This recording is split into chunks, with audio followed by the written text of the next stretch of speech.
किसानों के द्वारा भारत बंद को लेकर किए गए आह्वान पर जनपद बहराइच में तकरीबन छोटे बड़े 20 राजनीतिक दलों ने समर्थन देते हुए किसानों के साथ खड़े होकर लड़ाई लड़ने की बात कही। आज भारत बंद आंदोलन के दौरान समाजवादी पार्टी के सैकड़ों कार्यकर्ताओं ने पूर्व कैबिनेट मंत्री यासर शाह की अगुवाई में जमकर विरोध प्रदर्शन किया। यही नहीं, जिले के तमाम कांग्रेसी एवं अन्य राजनीतिक दलों के कार्यकर्ताओं ने जमकर विरोध प्रदर्शन किया। इस अवसर पर पूर्व कैबिनेट मंत्री यासर शाह ने कहा कि हमें हर हाल में किसानों का समर्थन करना होगा, क्योंकि जिस तरह भारतीय जनता पार्टी की सरकार किसानों को बंधुआ मजदूर बनाने पर तुली है, यह कतई हमें बर्दाश्त नहीं करेंगे। उन्होंने यह भी कहा कि इस काले कानून के पूर्ण रूप से लागू होते ही किसान अपने ही खेत में मजदूर की तरह काम करेगा और बड़ी कंपनियां किसानों के खेत को जबरन कब्जे में ले लेंगे। जिंदाबाद जिंदाबाद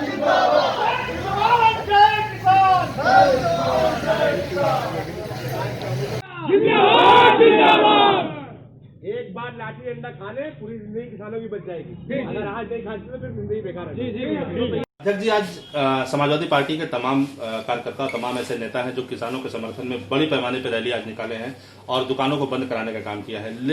सबसे बड़ी बात देखने को इसमें ये मिली है कि बीजेपी का ये कहना है कि ये जो है वो किसानों के विरोध में बिल नहीं है, जबकि समाजवादी पार्टी और अन्य तमाम ऐसे राजनीतिक दल हैं वो कह रहे हैं कि ये किसानों के विरोध में है। क्या कहेंगे आप? इस देश का एक भी अगर किसान ये कह दे, मैं समाजवादी पार्टी, भारतीय जनता पार्टी या किसी राजनीतिक दल की बात नहीं करता हूं, मैं केवल इंडिपेंडेंट किसान की बात करता हूं। अगर इस देश का एक भी किसान कह दे जो किसी राजनीतिक दल से संबद्ध नहीं है, मैं अपने दल को भी सम्मिलित करते हुए कह रहा हूं कि ये कानून किसानों के हित में है, तो मैं समझता हूं कि ये आंदोलन किसानों का है और किसान अपने आप वापस चले जाएंगे। आज आप सब प्रेस के साथियों सबसे पहले अखबार पढ़ा होगा, और प्रेस के साथियों इसलिए कोई चीज ऐसी नहीं है जो आपके संज्ञान में ना हो। किसानों ने ऐलान कर दिया कि भाई हमारे आंदोलन में हम किसी राजनीतिक दल के नेता को अपने मंच पर नहीं आने देंगे, इसलिए कि दो हथियार हैं इनके पास कि किसानों को विपक्ष गुमराह कर रहा है। कोई भी आंदोलन होता है जनहित का तो विपक्ष गुमराह कर रहा है, वो विदेशी फंडिंग से पैसा आ जा रहा है। क्या है पीएफआई, क्या नाम है, उससे पैसा आ रहा है।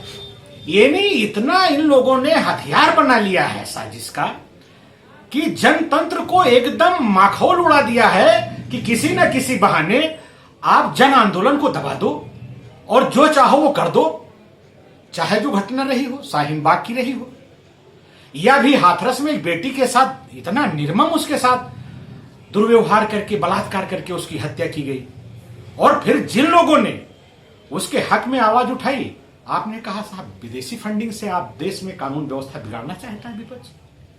तो ये सब चीजों को कह करके आप जन आंदोलन को खत्म करना चाहते हो। किसानों ने कहा नहीं आपसे, आप देख रहे हो हालत कि उस पर राष्ट्रपति का दस्तखत हो गया कानून पे, और आप सब बहुत महानगर के नहीं हो। सम्मानित प्रेस के साथियों, किसानों के धान की क्या पोजीशन है? 900 रुपए में भूसी बिक रही है मिश्रा जी, और 900 रुपए में धान बिक रहा है। जिन लोगों ने कहा था कि हम सरकार में आएंगे, 15 दिन के अंदर गन्ने का भुगतान देंगे, पिछले साल का भी गन्ने का भुगतान नहीं दिया है। और एक चिलवरिया चीनी मिल है जो तो 4-5 साल से किसानों का पैसा दाबे पड़ी हुई है। थोड़ा पैसा कोऑपरेटिव सेक्टर की मिल नानपारा है, वो भी 1 महीने का पैसा दाबे पड़ी है पिछले साल का। तो ये लोग कहते क्या हैं और करते क्या हैं? जब देश का प्रधानमंत्री देश की जनता के सामने कह जाए बाहैसियत प्रधानमंत्री कि हमारी यूपी में सरकार बनेगी, हम 24 घंटे बिजली देंगे। अगर बिजली का आधारभूत ढांचा अखिलेश यादव ने न संभाला, मंदिर मस्जिद के नाम पर केवल गरीबों को लड़ा करके और उनको बर्बाद करके, धर्म का नशा चढ़ा करके पूरी तरीके से गरीबों का शोषण करने की साजिश है। इसलिए इस साजिश के खिलाफ समाजवादियों ने आजादी का भी आंदोलन लड़ा था, और ये आर्थिक गुलामी की तरफ जो भारतीय जनता पार्टी ले जा रही है, इस आंदोलन को भी समाजवादी पार्टी के लोग बहुत मजबूती से लड़ेंगे, कहीं किसी से डरने वाले नहीं।